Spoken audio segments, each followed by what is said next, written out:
Good afternoon and welcome to Biztech Asian Midday Market Watch.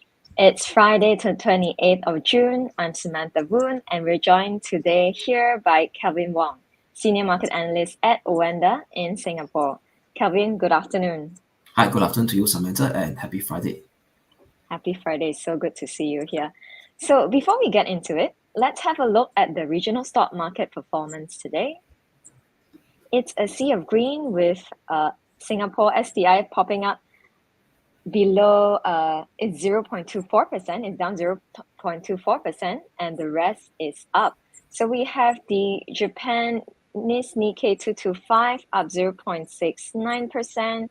In Shanghai, the composite is up 0.98%. In Hong Kong, it's up 0.59%. In Australia, the ASX is up 0.22%. In South Korea, it's up 0.28%. In Kuala Lumpur, the KLCI is up 0.19%. Kelvin, it's a sea of green. What do you make out of today's performance? Yes, so what we could see over here is that overall we do see a bit of positive intraday bullish bias creeping back into the major US stock indices yesterday as well, and flipping back into the Asia major stock indices as we see right now as we speak on the intraday basis. So I want to touch on very interestingly on the Nikkei 225. So the Nikkei 225 in the past week, or say that in the past 3 days of this week, has starts to kind of a roll back to life more on the positive start of the thing. So there are actually two factors that is supporting it. Number one, momentum factor seems to be picking up after a bullish break from a 4-week of range, consider kind of a 4-week year of range consolidation.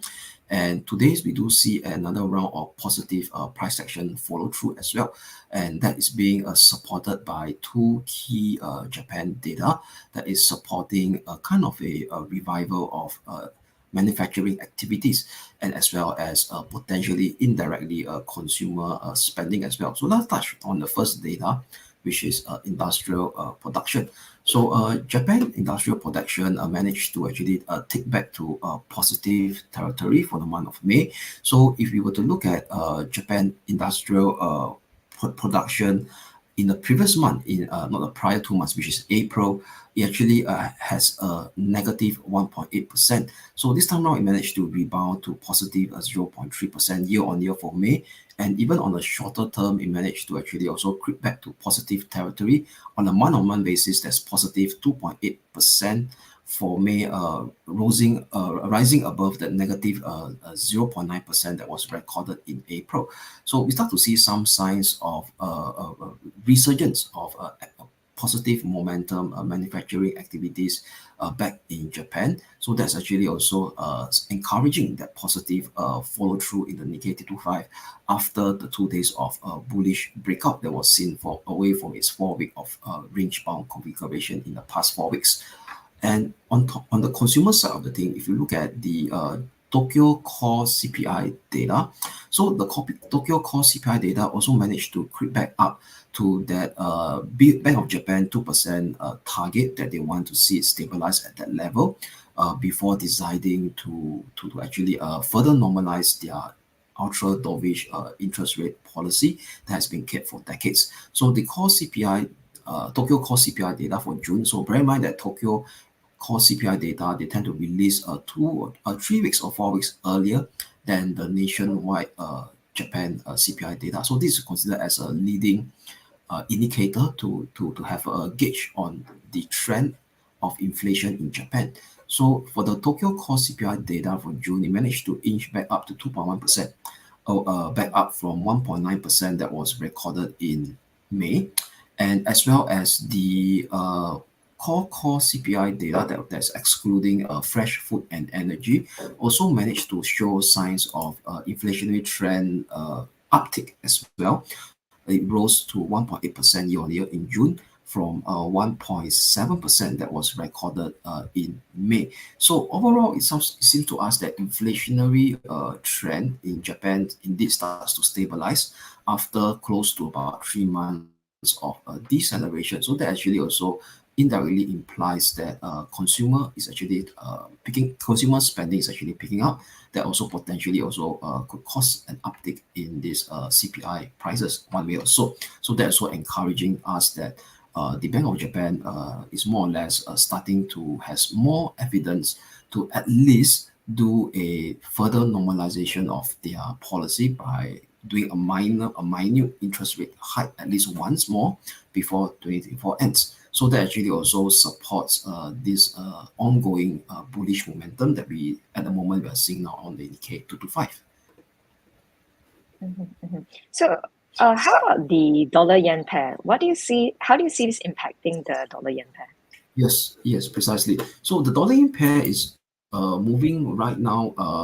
So the thing about this dollar yen pair at this moment in time is kind of moving in line with also the broad-based dollar sentiment at this juncture. Because don't forget, dollar sentiment is could be impacted by lots of other stuff as well on a relative basis. So this morning we do have this just concluded first round of U.S.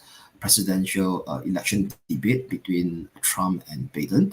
So it seems to us right now is that based on the current betting odds after the end of this first round of we call it a debate, the betting odds are actually in favor of a Trump win over Biden if based on the betting odds market. So what Trump's advocate during the debate is potentially make America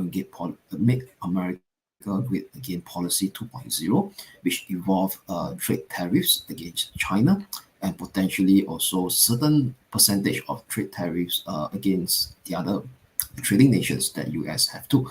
So it seems to us that if Trump were to actually lead this debate and he starts to advocate a very strong nationalistic protectionism policy that advocates on much more aggressive trade tariffs against China and potentially against the rest of the world, that could actually see dollar strength coming back into the picture. So that actually explained to us a broad-based minor uptick of the dollar strength that we are seeing right now during the Asia session that kind of drive the dollar yen close to retesting that 161 handle level.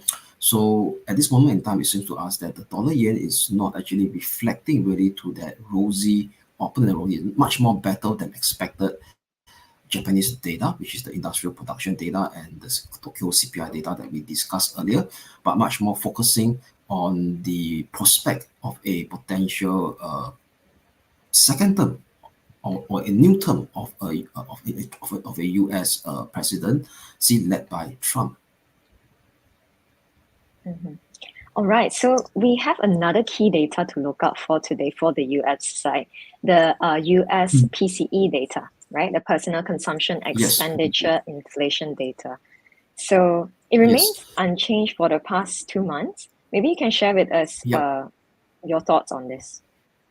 Yes, precisely. So right now, right, what we could see over here is market will be paying very close attention to that PCE price index, especially the year-on-year core PCE price index that's stripping off the volatile item, energy and food. So the last few months has been hovering around at a 2.7, 2.8% year-on-year. So market is now expecting a hope that there could be a chance of a deceleration in this core PCE price index year-on-year inflationary trend down to 2 basis points now below at 2.6% year-on-year. But bear in mind, we know that sometimes consensus forecasts can be wrong. Also, what we see over here in Australia, especially in Australia this week and in Canada, where their monthly core, we call it inflation data, has ticked up much more higher than expected. So market participants will very closely watch about this core PCE price index. So if core PCE price index starts to go against market expecting of it coming down to 2.6% and it starts to stabilize very similar to the last 3 months level at 2.8%, 2.7%, or even potentially see a slight uptick to 2.9% or 3%, that could actually kind of also supports this ongoing minor dollar strength that has taken shape on during yesterday's US session, where a bit of dollar strength starts to come back into the market again. So something to look out for. And also if we start to see this core PCE price index that doesn't comes down as what market is expecting, that could also reduce the odds of another interest rate cut before 2024 ends, because at this moment in time, market is still looking at 2 cuts. Okay, for sure, a very high odds of 70% has really been priced in by the interest rate futures market, compiled by the CME Fed Watch 2. Close to 70% chance they are looking at the first interest rate cut by the Fed to come in the September FOMC meeting. And we do have another chance to come in December before 2024 ends. But however, if we start to see a PCE price index, core price index trend that doesn't comes down as what market is expecting, that potential interest rate cut, the second interest rate cut in December 2024 may likely to get killed off, because given that the Fed will still be pretty much mindful about getting pretty aggressive, or rather aggressive on their interest rate cut cycle. So more likely what they will do over here is that they may just do an interest rate cut, then thereafter they will pause for a couple of months, even going to the early part of 2024 before deciding what to do next. The early part of 2025, pardon me. Thank you so much, Kelvin. Thank you so much for your insight. My pleasure. Right, we've been speaking to Kelvin Wong, Senior Market Analyst at Oanda on Biztech Asia Midday Market Watch. I'm Samantha Voon, and this video and podcast will be on our website, www.biztech.asia, as well as our social media platforms. It will also be on our syndication partners' TV stations, radio stations, and website. Remember to like and subscribe. Thanks for tuning in.